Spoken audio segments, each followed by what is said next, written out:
My name is Don Schulman. I'm a professor of accents and languages, and I live in America. America is a thrusting, forceful, dynamic society, and that is why I like to get away from America as often as possible. And once a year, go to Europe to hear the music of the other languages. You see, I believe you can hear the music of a language long before you are able to speak it. French, for example. Hearing French spoken, well, it's a sensual experience.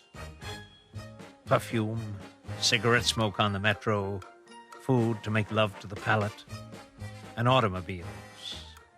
Automobiles as far as the eye can see.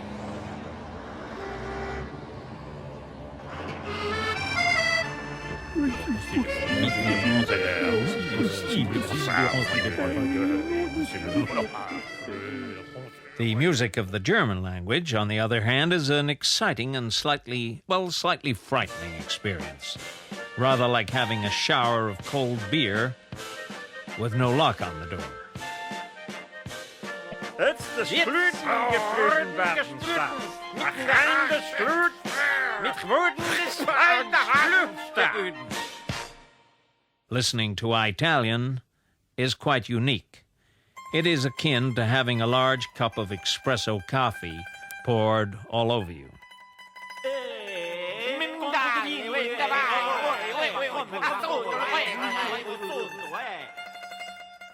These are just some of the linguistic delights in which I have been basking on my tour of Europe this year.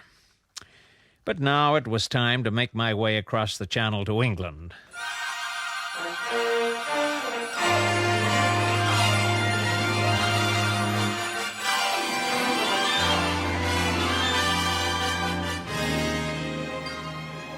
England, home of the English language.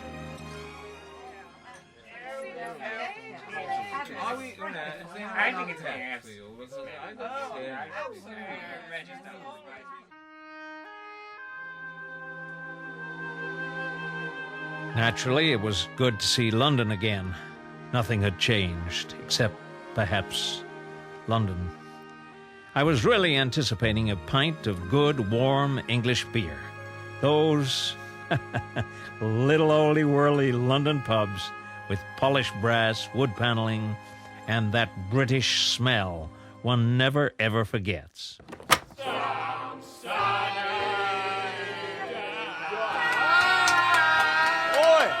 what about Argentina there? Right.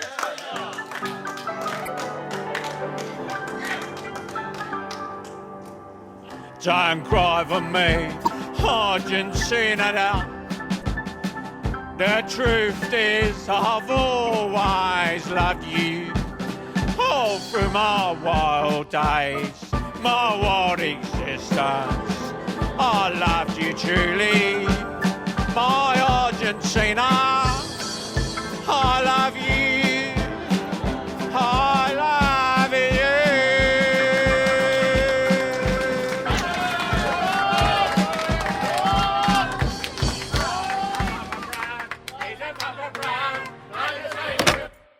Meanwhile, I had to push on to Oxford, where I stay every year with my English friends, the Smiths, John and Mary.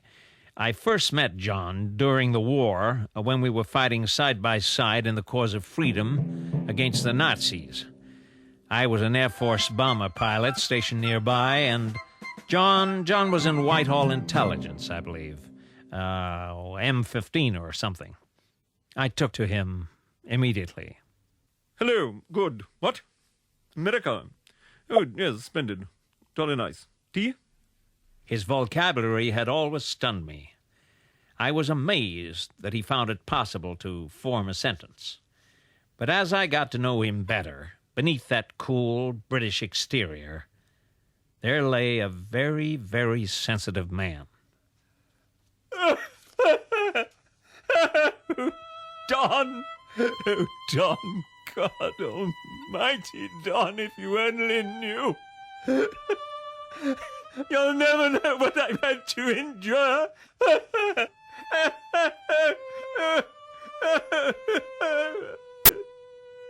John knew that on my annual jaunt, I liked to go on a swift tour around the Isle, listening and recording the 1,001 regional accents to be found there.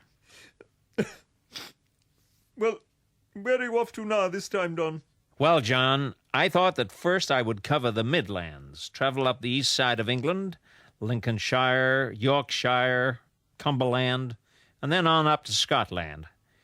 Then I thought I would go and visit a part of the country I had neglected, the West Country. I'm afraid I won't be with you this time. I have some awfully urgent work to do in Whitehall. It's terribly important.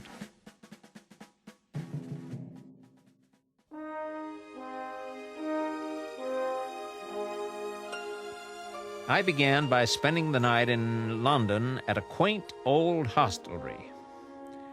Hello there, landlord. My name is Shulman, Don Shulman. I'd like to have a room for the night. Right, mate. Sign your name there. Next to the fellow's got a cross there. No, that's it. Right. Now then, welcome to the Palace Hotel, Earl's Court. Cash in advance, 1 continental type breakfast with croissants, no curry allowed. Enchanted as I was, I hurriedly moved on to Suffolk, where the vowel sounds begin to spread out and assume a wider, well, almost lazy role. Mitja Don Schulman once singers run with Bart. Do not disturb.